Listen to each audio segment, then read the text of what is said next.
se inicia el flujo no estabilizando aquí, y aquí prácticamente está terminando en este punto. Ya. Aquí ya están los puntos en la recta, y entonces este es el delta de T. No es el delta de T de cierre, sino que es donde se inicia el flujo estabilizado y donde termina. Por ejemplo, si acá hay este punto, esto no entra, sino hasta aquí. Los puntos que estoy cogiendo que están dentro de la misma línea recta. ¿Ya?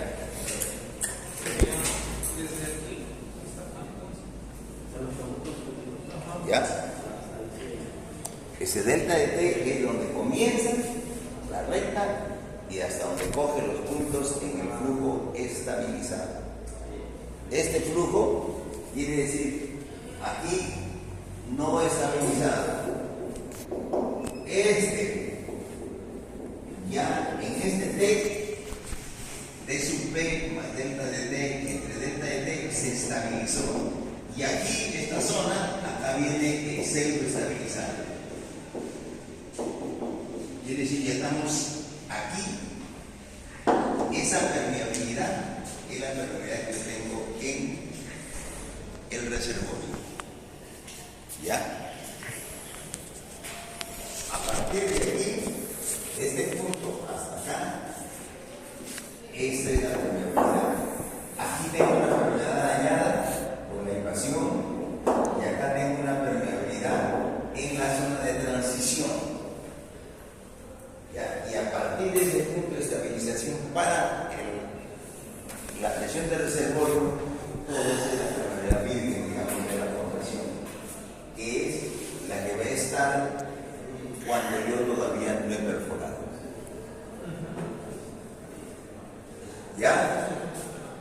A ver, ¿alguien ha hecho un ejercicio? ¿Tienes?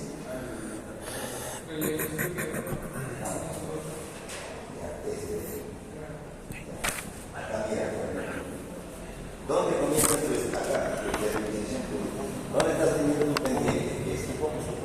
Entonces, donde comienza, este punto no entra para el tiempo.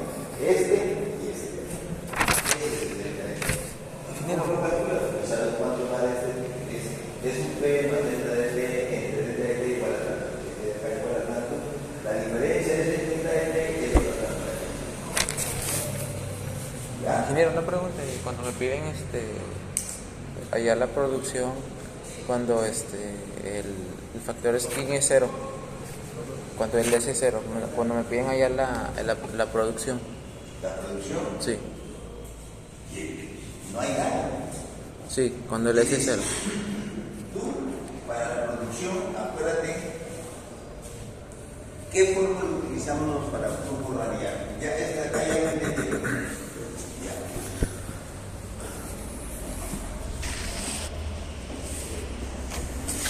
Acuérdense, U es igual a ¿qué? 7,08 K por H. K por H. Presión del reservorio menos presión cliente que divide entre quién. Viscosidad. Si este Q está en barriles, ya no hay beta O.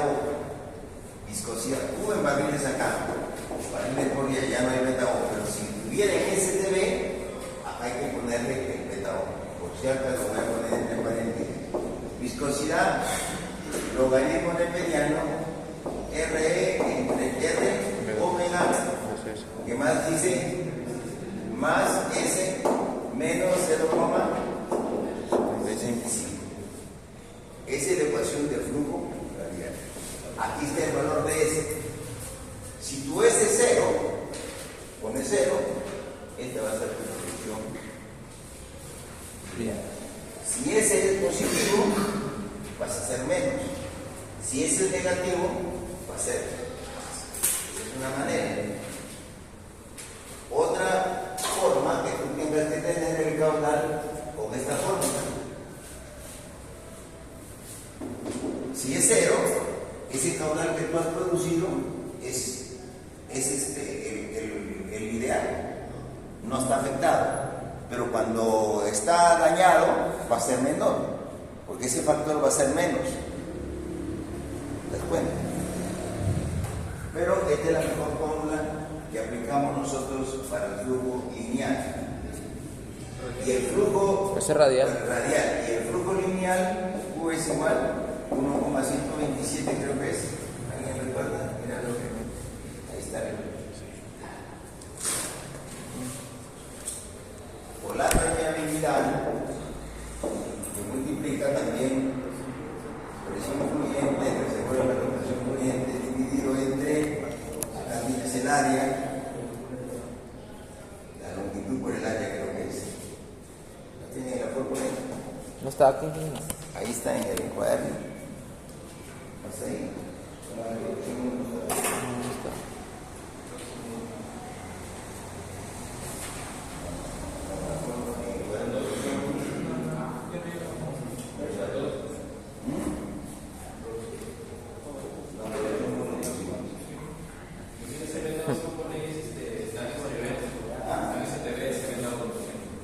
Cuando pongo el beta-O, tengo STB. Ingeniero, y ahí esa presión fluyente cuando reemplacemos ahí, ¿va a ser la ideal o la real? ¿Cuál? La presión. ¿Es real? ¿No se halla la presión ideal? No, no. Que de frente Es que reemplazamos. si te sale cero, quiere decir que la presión fluyente no está alterada. O sea, ya no hay otra presión fluyente para reemplazar ahí ya. No, De frente reemplazamos a la que nos da. la que te dan. Ah, ya. ¿Por qué? Porque tú le pones esa presión está originando esto. ¿Entiendes? Y ahí el radio Si ese es cero, pues el radio de drenaje es el radio que tú estás de investigación. investigación. Ese es. Ese es el RE. Este RE aquí es el radio de investigación.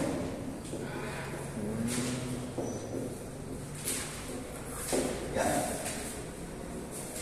Y el RW, el radio de esposo.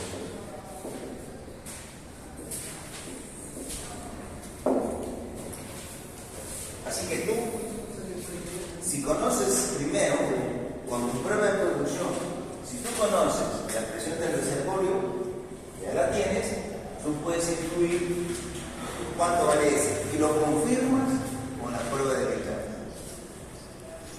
¿Entiendes? Ingeniero, una consulta. Hay un ejercicio que, bueno, ¿en qué se utiliza el dato de radio de drenaje? Cuando te dan una lluvia de drenaje. El radio de drenaje es el radio, el RE. Pero cuando te digo acá, el radio de drenaje es el radio de investigación. Cuando tú haces la prueba de verdad, ese R de investigación, ese es el radio de drenaje. Porque si tú les dices, yo he perforado un pozo en un radio de drenaje de 650 pies, por ejemplo, y haces el cálculo con el BILDA y encuentras que el radio de investigación es 300, ¿cuál es tu radio de drenaje? ¿Es 650 o 300? 300, eso es lo que le dice cada drenaje. ¿Ya?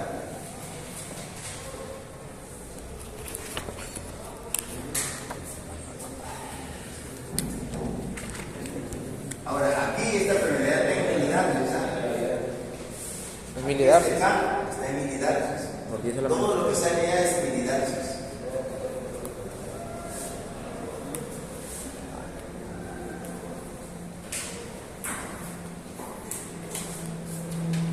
Ahora, en el drop down es lo contrario.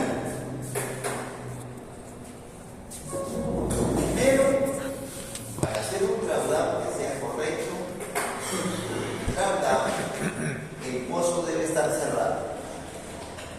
O sea, yo voy a hacer una prueba de drop down. Lo primero que hago es bajarme el registrador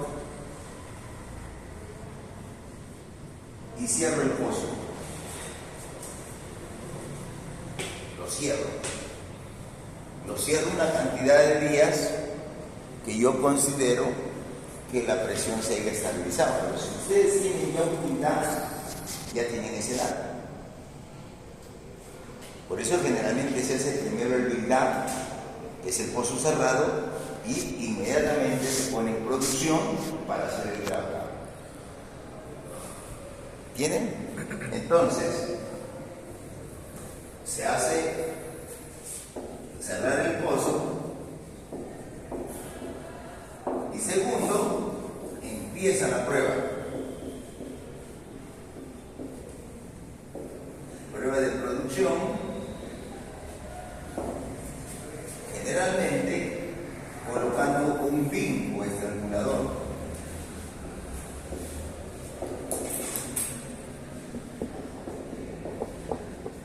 Colocamos el pin para medir la producción. Y ustedes recordarán, producción 1, por eso todo lo que les enseñamos ustedes tienen que decían los que para calcular el caudal Q, la presión en la cabeza, ¿qué decían? Presión en la cabeza es igual a 10 veces el caudal Q, el LR elevado a la 0,546 dividido entre el diámetro del circulador a la 1,89. Y decíamos que el diámetro del circulador es el numerador de 64. Por ejemplo, si le pongo un cuarto, quiere decir que en esa fórmula va a ir, ¿cuánto es un cuarto? 64. 16, 64, o sea, pongo el número 16. ¿Ya? Esta es una fórmula complementaria que usamos. Cerramos el pozo y ahora tenemos en el subsuelo al revés. ¿Qué decimos? Aquí está la presión y aquí está el delta de T. Cuando el delta de T es 0, ¿qué decimos? Esa es la presión del reservorio. Igual como hemos dicho, en el delta, cuando el delta es 0, es la presión fluye. Aquí es al revés. Esa es la presión inicial del reservorio. ¿Ya? Y comienzan los delta de T. Y acá comienza P1 hasta llegar a P1N, el tiempo que dure la prueba de producción. Generalmente estos drawdowns son largos. Deben pasar de 10 días. 200 de 10 días, 240 horas. Ya mínimo. Si ponemos un drawdown menos de 10 días, la data no va a ser muy representativa. ¿Ya? Y aquí viene el gráfico de diferente manera. Quiero dejar la fórmula porque son igualitas, pero vamos a poner.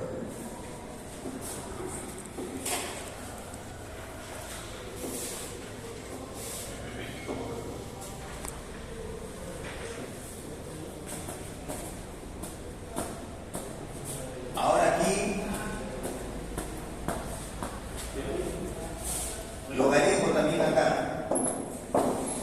1, 10, 100, 1000 y así sucesivamente.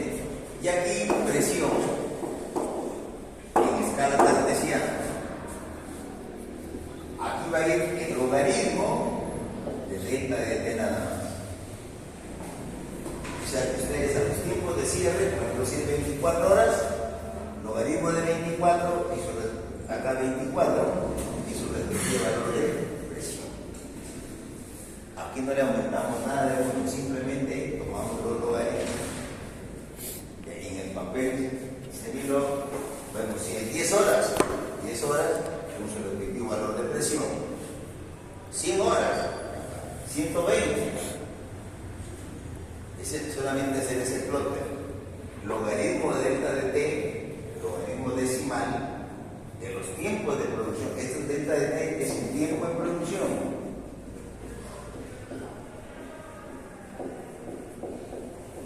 ¿Ya? Con la presión respectiva. Y entonces vamos a tener un gráfico de esta manera.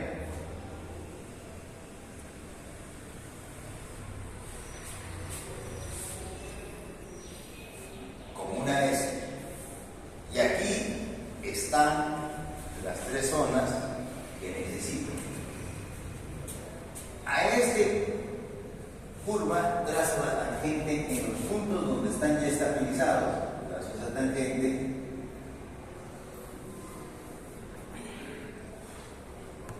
Y esta intersección es la presión a una hora. ¿Ya? Ahora, en este punto de contacto que tengo, este se llama el flujo no estabilizado. Generalmente es lo que está no estabilizado. Cuando termina aquí este puntito, este es el delta de T. Este es el Q estabilizado. Este es el tiempo estabilizado. Y acá estamos en el centro estabilizado. Igual, leemos el valor. ¿Cuánto es el T? Leemos el valor. Ese delta de T es el que va aquí a la fórmula. Porque la fórmula sigue siendo igualita. Aquí 948, viscosidad por compresibilidad. Y por el radio, creo que lleva radio, es viscosidad, porosidad o ST. No hay radio del pozo. ¿Ya? Igualita, las fórmulas son las mismas. Cambia ahora. La permeabilidad, ya aquí, la pendiente, ¿cuál es la pendiente? Sigo tomando la pendiente de un ciclo. Este es M. La pendiente M, acá,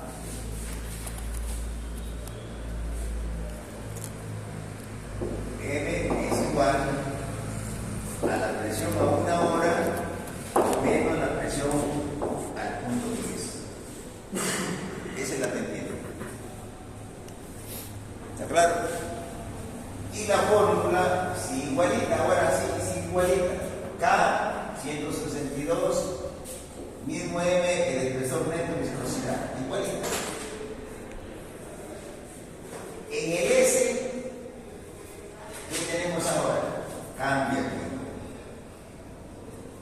En el S sigue siendo 151, pero aquí ¿qué ponemos?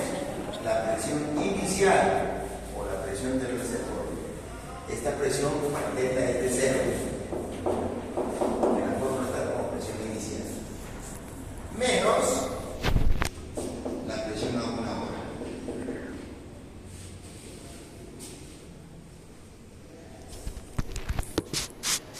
Ya. De eso determinamos el factor S. Ahora, ¿cuál es la presión fluyente que voy a usar aquí para determinar? La fórmula 3 se cumple igualito. Calcular el valor de S, calcular el valor de M, determina si hay daño, S igual a 0, S positivo o S negativo. ¿Dónde vamos a cambiar? Aquí y acá. ¿Cuál es la presión fluyente? Este trapecio, esta área, yo la divido y en el punto que estas dos áreas sean iguales, digo, esta va a ser mi presión fluyente para determinar mi eficiencia de flujo. La presión del reservorio la conozco que fue la presión inicial, menos la presión fluyente y el delta de T. Ahora aquí, ojo, son áreas, áreas, o sea, ustedes, por eso todo esto de acá, uno toma un papelito, o sea, toma el papelito esta distancia acá, lo divide entre dos, y ahí, trazo las áreas iguales. ¿Cómo divides el trapecio en dos áreas iguales? Y determino, en el ejercicio que hicimos, que les dejé casi que era, que no se había llegado, no habíamos llegado a la parte pseudo estabilizada, sino en el ejercicio que tuvimos nos habíamos quedado por aquí. no entró a la parte semicircular. Esa zona es para calcular si el reservorio está limitado, si hay alguna falla. Pero en este caso no estamos viendo ese tema. Solamente lo que estamos viendo es si hay restricción y cuál sería la eficiencia del flujo. Esa es la prueba de drawdown. ¿En qué consiste una prueba de drawdown? He hecho un cierre, un build down y pongo el costo en producción. Con una sola prueba de producción, con un solo caudal. No hay más. En eso consiste la prueba de drawdown. Para hacer la IPR, ¿qué necesitamos para construir una IPR? Primero, yo necesito una prueba de producción, necesito la presión del reservorio y la presión de burbuja. La presión de burbuja la conocemos del PVT, es un dato, o si no, o aplicamos la correlación de Standing que está dada en el curso de producción 1, en el libro de producción 1, está ahí cómo calculamos una presión de Standing. Y entonces, yo, con un final y un drawdown, tengo la presión fluyente y tengo la presión de burbuja, construyo mi IP R perfecto. Pero generalmente, esa presión de burbuja no la conocemos, no la tenemos.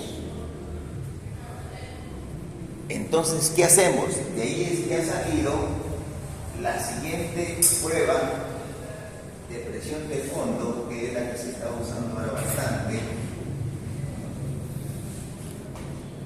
Flow hasta el flujo. O sea, un flujo después de otro flujo. Esta prueba, flow hasta el flujo, es para sacar la IPR. ¿Y en qué consiste? ¿En qué consiste esta prueba hasta el flujo? Igualito. Como si hubieras hecho un primer drawdown, un quitar primero, acá cerramos el pozo, lo ponemos en producción, un primer flujo, entonces se transforma así. Está tiempo,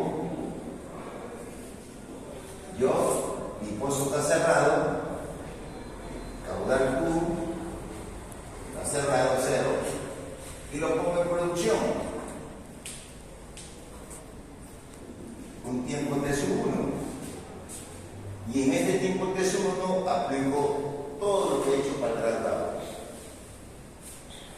Luego pongo otro caudal, otro T2, otro Q, aquí tengo un Q1, acá tengo un Q2 y acá tengo un Q3. Un tiempo T3 y en cada uno de ellos estoy aplicando un tratado. Entonces, ¿qué voy a tener? Una presión de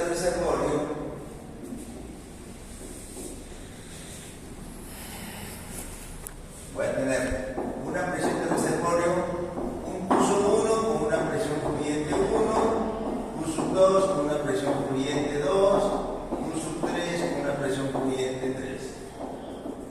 Y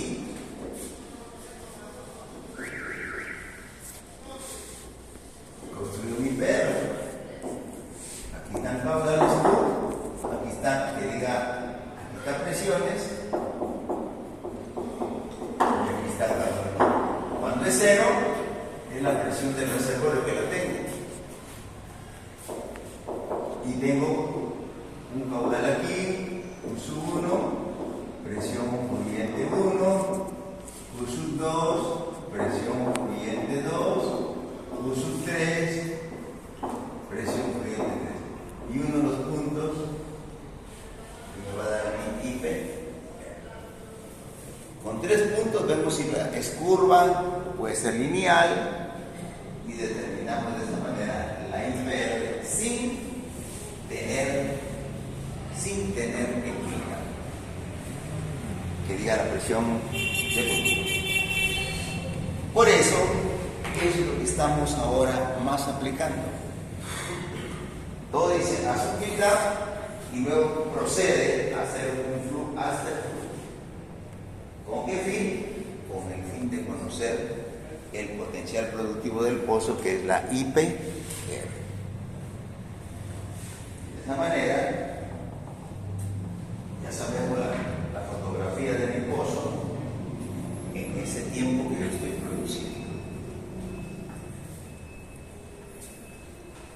¿Ya? ¿Alguien tiene alguna pregunta?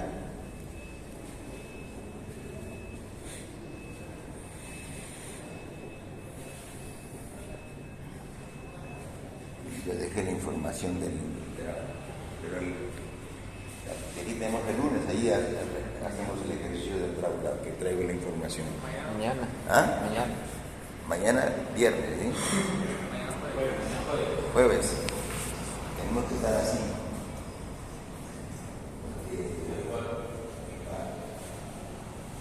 Bien.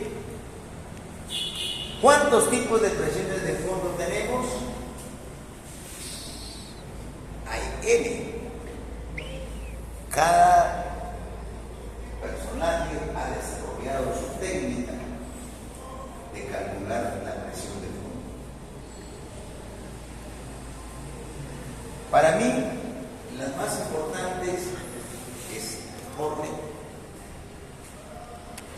Y esta prueba que se está tomando ahora, porque antes no se tomaba, un flujo hasta el flujo. La otra prueba importante que nosotros para calcular la presión de res, ¿qué pasa cuando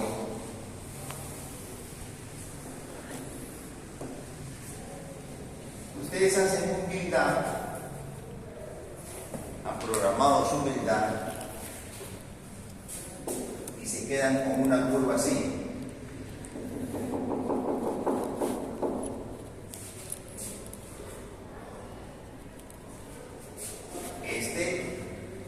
Logaritmo de T sub P más delta de T entre delta de T. No saben qué tendencia puede seguir. Si esto puede ir así, no se sabe. Esos puntitos quedaron ahí. Hay una técnica que se llama de monogramas de presiones. Hay una cantidad de monogramas y ustedes escogen ese perfil que tenga esta tendencia. Este se llama el Alster-Fluor. O sea que, no sé, quedó aquí. Entonces, hay un montón de curvas, y usted superpone la curva y aquella que le dé, le va a decir, esa es su presión de reservorio. Superposición de gráficos que justamente han trabajado cuando no llegamos al tiempo estabilizado. O sea, nos hemos quedado en el tiempo no estabilizado, estamos aquí. ¿Qué es el tiempo estabilizado? Esta zona estabilizada es cuando Q es 0. Aquí el caudal Q viene bajando. O sea, si yo hago un gráfico aquí, caudal, este caudal viene bajando, y cuando recién llegó aquí, se puso en 0. Y para que hagas un build-up, necesitas que ese caudal que aporta la formación sea 0. Es decir, recién en este momento vamos a encontrar una estabilización, o sea, los puntos van a estar, y con eso yo puedo tender la recta para conocer la presión del reservorio.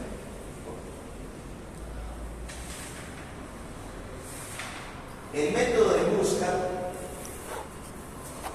es un método que más se aplica para determinar la presión del reservorio en pozos que ya no son surgentes, ya, que están en producción artificial. Casi los otros métodos de pet and free que hay ahí aplican más para reservorios que son más que todo por impulsión por agua. Ya. Yo, mi experiencia es que este método del drawdown o del flow after flow es un método que está de moda ahora, que se está usando mucho. ¿Y dónde está el quid del asunto? En cómo determinan la presión fluyente. Porque muchos ponen la presión fluyente, que es la que ponen cuando el pozo va cerrado. Lo cierran. En ese momento dicen, esa fue la última presión fluyente y esa no es la presión fluyente para determinar este método de drawdown. Entonces, señores, esa es la gran diferencia que tenemos que hacer. ¿Para qué tomamos la presión de fondo? ¿Para qué conocemos? Y esto es lo básico, señores. Yo perforo un pozo, y hemos dicho, pensando en un radio de drenaje, RE. Y esta área es igual a pi RE al cuadrado. Y como nosotros hablamos en acres, lo dividimos entre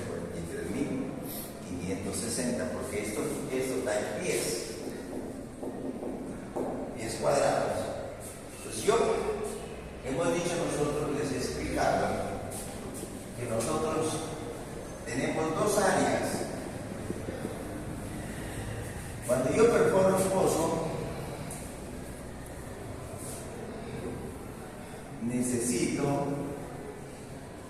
una área, y esta área, que llamamos área prima, ¿a qué es igual? A 2 veces RE elevado al cuadrado, que ese es el área de un cuadrado, cuyo lado es 2 veces el radio del área. Entonces, nosotros ¿qué decimos? Vamos a perforar y dentro de ese cuadrado, el área drenada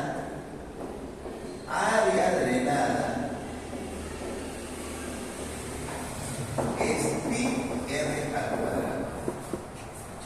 Quiere decir que no vamos a drenar estos pedacitos. Este petróleo no lo voy a sacar. Solamente lo que yo voy a drenar es esta área que está acá de negro, pi r al cuadrado. Pero he necesitado tener una área de 2 veces el radio de drenaje elevado al cuadrado. Estas áreas, estos pedacitos, en otro pozo, en el pozo que todos lo comenzamos y decimos área prima es para cada pozo, y dividimos nosotros todo el área del reservorio entre esta área prima, y vamos a ver cuántos pozos hemos perforado. Y entonces en cada pozo nos quedan estos pedacitos que no son drenados. Y entonces esa es la razón que colocamos pozos sin fines. Vamos a poner que este pozo otra vez vendría acá y otra vez está quedando esta zona de aquí. Entonces, con el otro pozo puedo poner un pozo aquí para drenar estos pedacitos que no han sido drenados. Y esas áreas no drenadas se llaman pozos infill, o los pozos que se llaman para drenaje. Son infilles, están interubicados. Bien, ese concepto es: perforamos el pozo y lo ponemos en producción.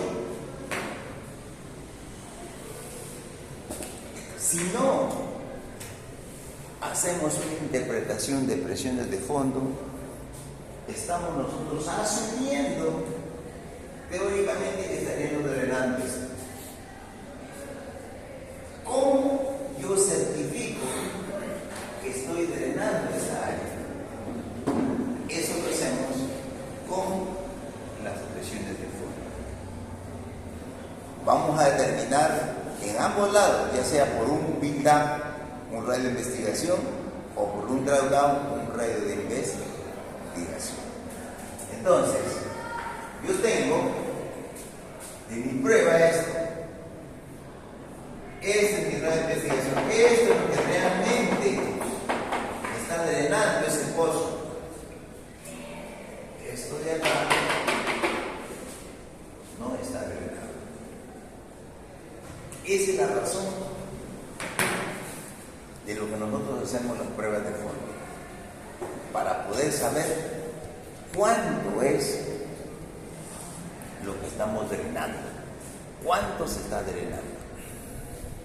Entonces, si tú haces un análisis en este pozo, en otro pozo, y ves que efectivamente, entonces puedes, esa es una de las razones en Talara por qué el factor de recuperación no es tan alto, porque realmente lo demostró Pérez Compa cuando vino en el lote 10, porque nosotros hemos tenido un patrón que decíamos: si yo voy a perforar, si mi formación productiva de está hasta 2000 pies, el área de drenaje va a ser 10 acres. ¿Qué decíamos? 10 acres.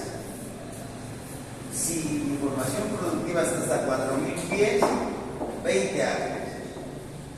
Si está a 5000 pies, 30 acres. Si está a 6000, 40 acres. Si está a 8000, 60 acres. Más de 8000, 80 acres.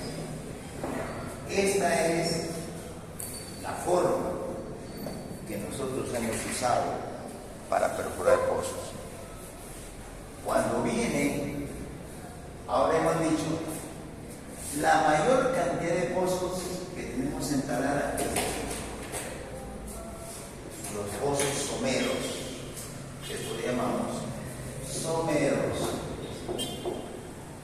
Y estos pozos de aquí le llamamos los intermedios. Y estos de acá, profundos. Casi el 70% de los pozos que hemos perforado, como 5.000, 15.000 pozos, en Talara hemos perforado cerca de 15.000 pozos, el 70% han sido someros. El 20% y el 10% profundos.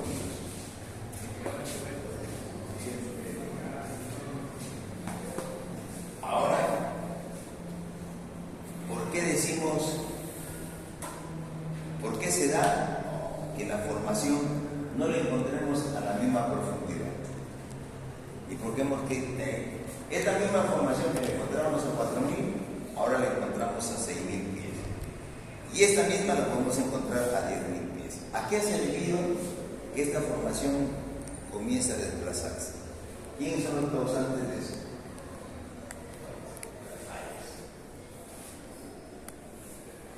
Las fallas, ha habido fallas desplazaron estos. Pero la formación, como se formó inicialmente, sigue siendo la misma porosidad, la misma permeabilidad, todo lo que ha hecho es desplazarse. Pero, ¿cuál es el inconveniente de perforar pozos más profundos? ¿Dónde está el factor? ¿Por qué no perforamos pozos profundos? ¿Ah? ¿Cuál es la variable?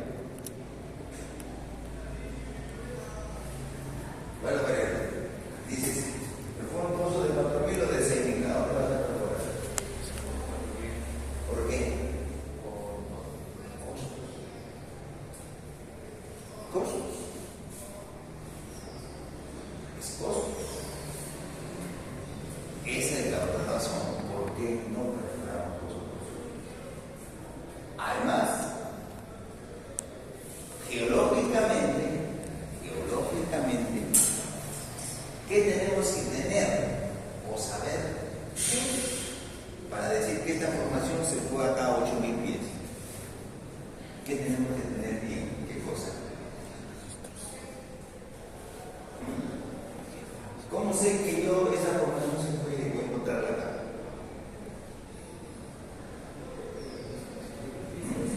No, los registros dicen cuando yo lo performo.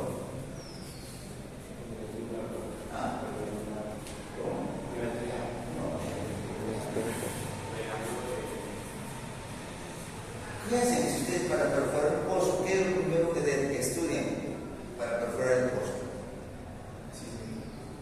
Sísmica, pero la sísmica, ¿qué me va a dar?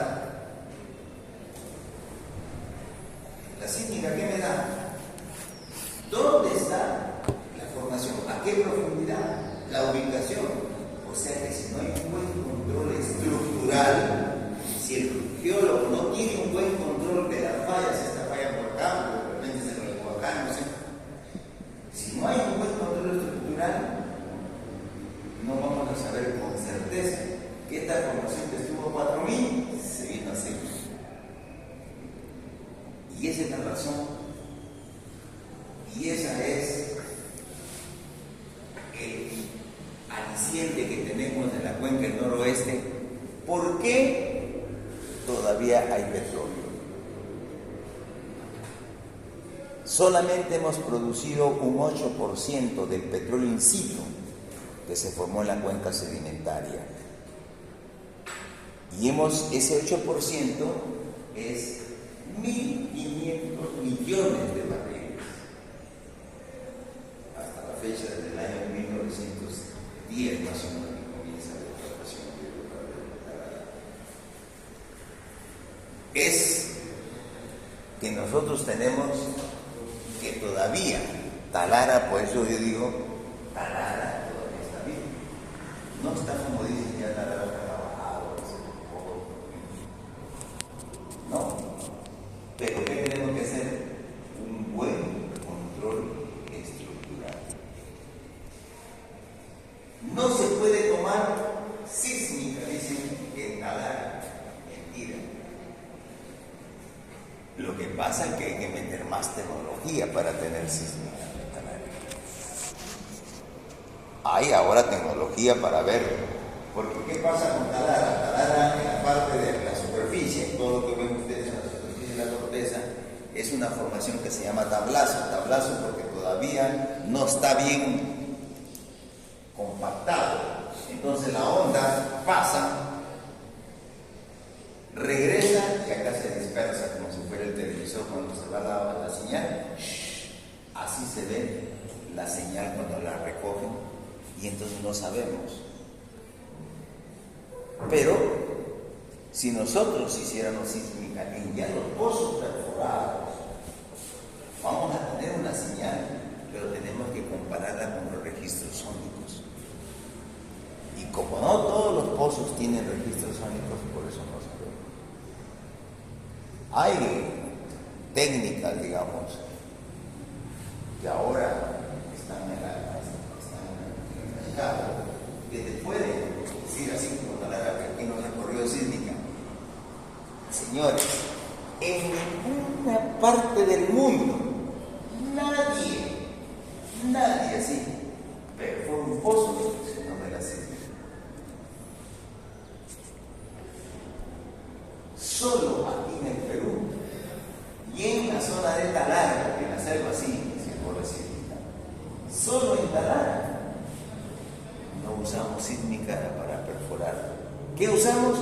Pura geología estructural. Cada geólogo sueña. Yo tengo una anécdota.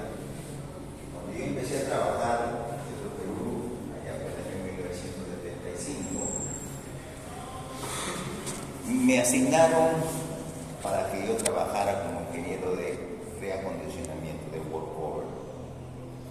Entonces yo tenía una gran afinidad con los geólogos, porque el geólogo, la única manera de que él vaya desarrollando las nuevas ubicaciones es viendo si un pozo se había perforado y algunas arenas no se habían abierto, había que abrirlas para ver si hay petróleo. Él buscaba y te colocaba un pozo por esas arenas, y para eso es el trabajo de los workover o reacondicionamiento.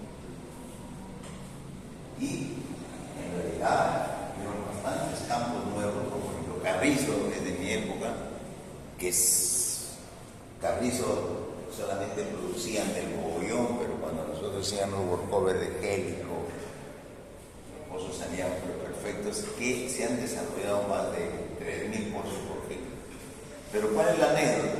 Un día voy con un geólogo que yo trabajaba, me encontré que estaba en su plano, y yo, jugando, parecía una raya, como que se fue una falla. Y él ni se dio cuenta que yo la había trazado y trabajó con eso.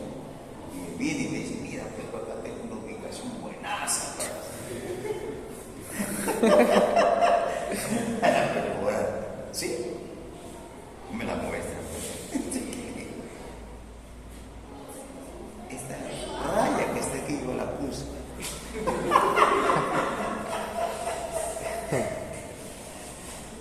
Sí.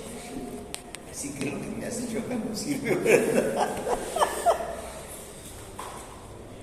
Es que el geólogo es muy soñador, mucha imaginación. Imagínate Talara para ver todo. Talara es como que si fuera un vidrio, le metes un golpe y sale. Esa es la geología de Talara.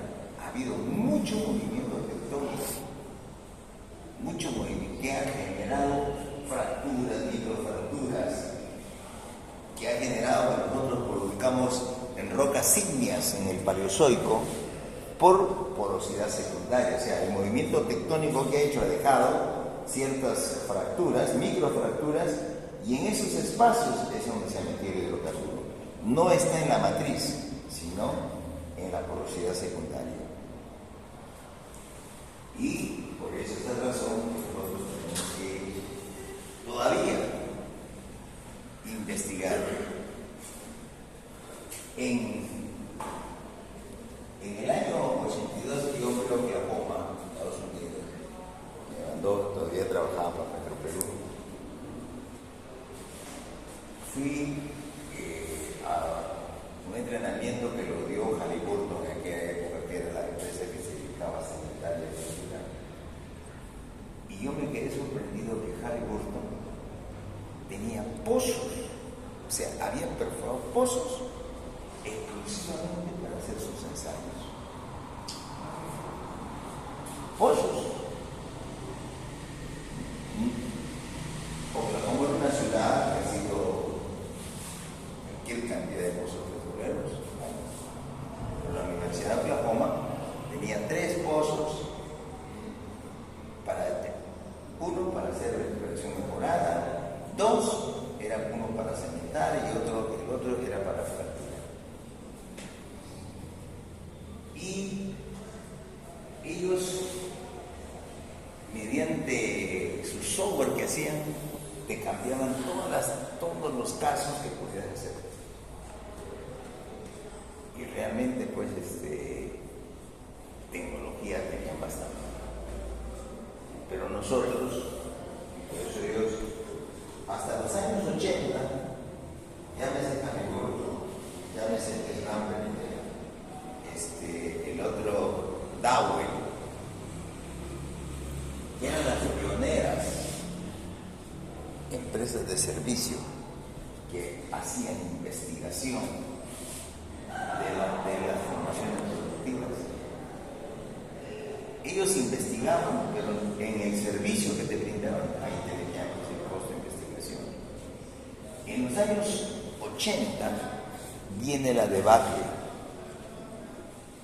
Entonces el precio del producto no se tocaba tanto y vino, no podemos facturar muy caro, entonces llamaron a las empresas y dijeron, señores, tienen que bajar su precio. Si no, ustedes no trabajan, pues se bajan. Y ahí toda esa investigación se fue a hecho.